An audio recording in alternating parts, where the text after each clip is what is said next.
बातमी आहे महापालिका सभागृहाचा आखाडा झाल्याची। पिंपरी चिंचवड महापालिका सभागृहाचा पहिल्या सर्वसाधारण सभेत अक्षरशः आखाडा झाल्याचं पाहायला मिळालं। शास्तीकराच्या मुद्द्यावर राष्ट्रवादी आणि भाजप आमने-सामने आले आणि लोकशाहीची नीतिमूल्ये पायमल्ली तुडवत महापालिकेने अक्षरशः अभूतपूर्व गोंधळ अनुभवला।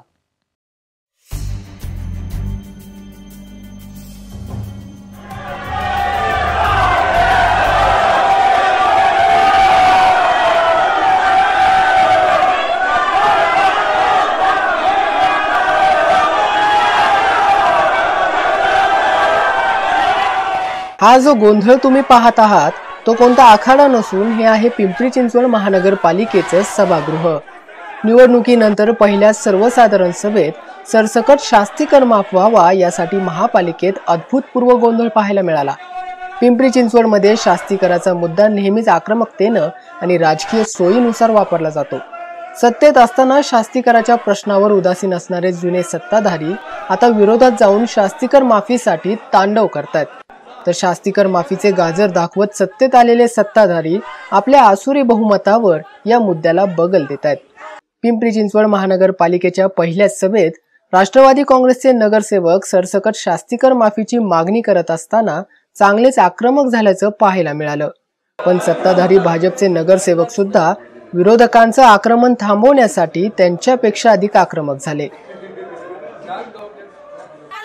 परिस्थिती हाताबाहेर जाताना पाहून महापौर नितीन काळजे यांनी शिस्तभंगाचा दाखला देत विरोधी पक्षाच्या 4 नगरसेवकांचं 3 सर्वसाधारण सभेसाठी निलंबन करून सभा तहकूब केली। तर हे निलंबन फक्त आकसापोटी आणि लोकशाहीचा गळा घोटणारा असल्याचं मत निलंबित नगरसेवकांनी व्यक्त केलंय। आजचे दिन आएंगे म्हणणाऱ्या भाजपचा प्रथमतः मी धिक्कार करतो। पिंपरी चिंचवड महानगरपालिकेमध्ये पहिल्यांदा कधी नव्हे ते पहिल्यांदा भाजपचं सरकार आलेलं आहे आणि आज पहिला दिवस जो होता सभागृहामध्ये अजेंडाचा, त्या अजेंड्यामध्ये शास्तीकरासंबंधी जो विषय होता त्या विषयावर साधक बाधक चर्चा झाली आणि त्या चर्चेनंतर राज्य शासनाने जो निर्णय घेतलेला आहे त्या निर्णयाच्या विरोधामध्ये खरं पाहता भाजपची लोक पण त्याच्याशी सहमत आणि खुश नाहीयेत। अशी वस्तुस्थिती असताना त्यांनी मनामध्ये एक फक्त गाठ बांधून ठेवली की 1000 फुटापर्यंतच्या लोकांना शास्तीकराची माफी करावी आणि बाकीच्यांना मग शासन ठरवेल तसं। ह्याऐवजी आम्ही राष्ट्रवादीचे सर्व सन्माननीय आमच्या राष्ट्रवादी पक्षाची मागणी, शिवसेनेची मागणी, मनसेची मागणी, आमच्या सर्वांची मागणी अशी होती की संपूर्ण शास्तीकर हा माफ करावा। 2015 पर्यंतचे बांधकाम जर शासन नियमित करत आहे तर मग शास्तीकर कसला घ्यायचा? मग एका बाजूला जर तुम्ही प्रशमन शुल्क घेणार असाल जर अवैध अनधिकृत बांधकामांना अधिकृत करण्याचा, तर मग शास्तीकर कसला? त्यामुळे आम्ही महापौरांना त्या ठिकाणी लोकशाही पद्धतीने मागणी केली। निलंबन केलं हे त्यांनी जाणून बुजून जे नगरसेवक बोलणारे आहेत त्या नगरसेवकांचं काहीही कारण नसताना निलंबन करण्यासाठी सुद्धा कारण असतात। मी स्वतः वैयक्तिक माझं जे निलंबन केलेलं आहे, माझ्या पुढे सगळे नगरसेवक उभे होते तरी सुद्धा माझं निलंबन केलं। यांनी आकसापोटी हे निलंबन केलेलं आहे। सभागृह एकतर्फी यांना चालवायचं आहे। जे लोक बोलणारे आहेत त्या लोकांना बोलून द्यायचं नाही म्हणून यांनी निलंबन केलेलं आहे। यांना एकतर ह्यांच्या भाजपच्या नगरसेवकांवर विश्वास नाही म्हणून त्यांनी आम्ही आमचा निषेध नोंदवा, विरोध नोंदवा हे ज्यावेळेला आम्ही सांगत होतो, आम्ही 2017 पर्यंतची मागणी करत होतो, ह्याला आम्ही ते जर करणार नसताल तर आमचा विरोध नोंदवून घ्या हे सांगण्यासाठी आम्ही 4-5 जणांनी हात वर केले होते। महापौरांनी बोलून न देता ही मीटिंगचा विषय पुढचा घेतला आणि हा विषय झाला असं त्यांनी सांगितलं। त्याच्यानंतर आम्हाला बोलून आमचा विरोध नोंदवा। मग विरोध नोंदवायला महापौरांना भीती वाटायचं कारण काय होतं? व्हायचं नाही, याला कोणती परिभाषा आहे? मतदान करायचं नाही हा 4 जणांनी वर केल्यानंतर सुद्धा यांनी मतदानाची मागणी दाबून नेऊन पुढचा विषय रेटून नेला। त्यांनी काय कारण आहे यांनी रेटून न्यायचा? यांना यांच्या विजय पचवता येत नाहीये। माणसाच्या आयुष्यामध्ये जय आणि पराजय हे दोन्ही पचवायची हिंमत लागते। ह्यांचा विजय सुद्धा पचवायची यांच्यात हिंमत नाहीये। आज या सभागृहात भारतीय जनता पार्टीने जी दादागिरी केली त्याची आम्ही सर्व नगरसेवक, शिवसेना म्हणून देखील आम्ही सर्वजण निषेध करतो। वास्तविक पाहता विनंती मान्य करण्याऐवजी त्यांनी निलंबन केलं।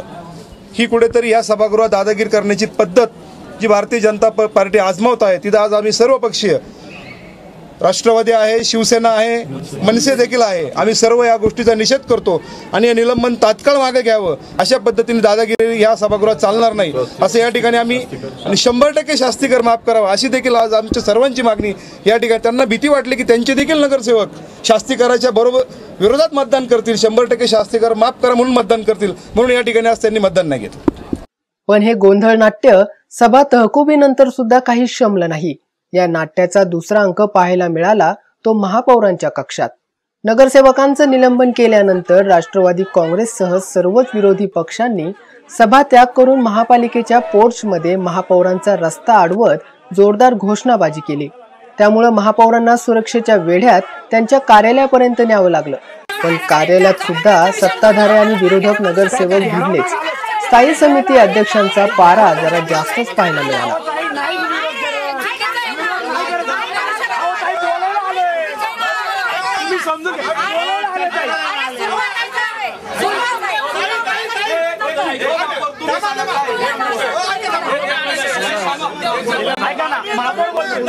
निलंबनचं बोला, निलंबनचं बोला.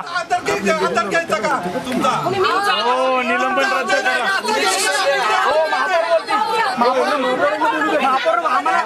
आम्हाला महापौरांचं पाहिजे. त्यांना बोलू नका म्हणून महापौरांना बोलू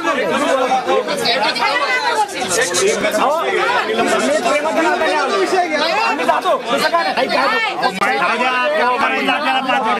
निलंबन मागे निर्णय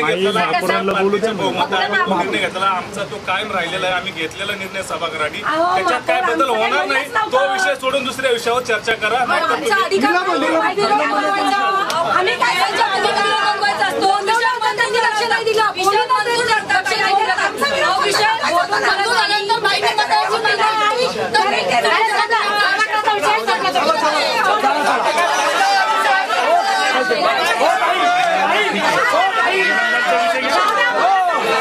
त्यामुळे महापौर हे स्थायी समिती अध्यक्षांच्या इशाऱ्यावर कारभार करतात हा विरोधकांचा आरोप खरा की काय हे वाटणं साहजिकच होतं. दरम्यान निलंबनाची कारवाई परत घेण्याची मागणी महापौर नितीन काळजे यांनी फेटाळून लावली आहे. जो शास्तीकराचा विषय होता तो सगळ्यांना म्हणणं मांडण्यासाठी आम्ही सर्वांना दिला होता. त्याच्यानंतर आम्ही तो मंजूर करून टाकला. त्याच्यानंतर त्यांनी जो विरोध नोंदवायला पण होता अगोदर आणि मतदान मागे म्हणतो त्यांनी मंजूर झाल्यानंतर मागितलेलं आहे. आणि त्यांना आता सहन होत नाहीये, कारण की आपली ही सत्तेची खुर्ची गेलेली आहे. त्यामुळे ते आता विरोधक म्हणून आपलं काहीतरी एक स्टंट म्हणून हे काम चालू आहे त्यांचं. त्यांनी जे गैरवर्तन केलेलं आहे ते अशोभनीय आहे. कुंड्या उचलणे, अंगावर धावून जाणे हे एकदम गैरवर्तन आहे. त्यामुळे आम्ही 3 मीटिंगपर्यंत त्यांचं मागे निलंबन घेणार नाही. मागील 7-8 वर्षांपासून पिंपरी चिंचवडमध्ये अनधिकृत बांधकाम आणि शास्तीकर हा प्रश्न धगधगतोय. या मुद्द्यावर लोकशाही पद्धतीनं मतदानाचा अधिकार न देता भाजपनं एकाधिकारशाहीनं हा विषय मंजूर केल्यानं मनसेचे गटनेते सचिन चिखले यांनी भाजपचा निषेध व्यक्त केलाय. सर्वात महत्त्वाची गोष्ट म्हणजे अशी की आज या पिंपरी चिंचवड शहरातील गेले 7 ते 8 वर्षापासून जो प्रमुख विषय होता म्हणजे शास्तीकर आणि अनधिकृत बांधकाम, याच्यावर खऱ्या अर्थाने सर्वपक्षीय मतदान घेण्याचा अधिकार आम्ही मागितला. पण हुकुमशाही पद्धतीने हा निर्णय एकमताने मान्य केला आणि त्याचप्रमाणे 3 नगरसेवकांवर दंडात्मक आणि कारवाई करण्यात आली. त्याबद्दल मी भारतीय जनता पक्षातील सर्व नगरसेवकांचा मी निषेध व्यक्त करतो आणि संपूर्ण शास्तीकर माफ झाला पाहिजे अशी व्यक्त करतो. वास्तविक पाहता सत्ताधाऱ्यांवर सभागृहाचं काम करण्याची जबाबदारी असते. विरोधकांना सोबत घेऊन काम करण्याचं त्यांचं कर्तव्य असतं. परंतु सत्ताधारी भाजपचेच नगरसेवक सभागृहात गोंधळ घालत असल्याचं चित्र होतं. त्यामुळे भाजपला एक हाती सत्ता मिळाली असली तरी पुढील रस्ता विरोधक सहज पार करू देतील असं वाटत नाही. म्हणूनच महानगरपालिकेत यापुढे असा संघर्ष पाहायला मिळाला तर नवल वाटायला नको. Bureau report, Abhijit Darade, Pimpri Chinchwad. पहिल्या सभेत झालेला हा गोंधळ भाजपसह सगळ्याच पिंपरी चिंचवडकरांच्या कायमस्वरूपी लक्षात राहिला असा आहे. या सभेत विरोधी पक्ष नेत्यासह 4 नगरसेवकांचं 3 सभेंसाठी निलंबन करण्यात आलंय. पाहूयात कोणाकोणाचं करण्यात आलंय निलंबन.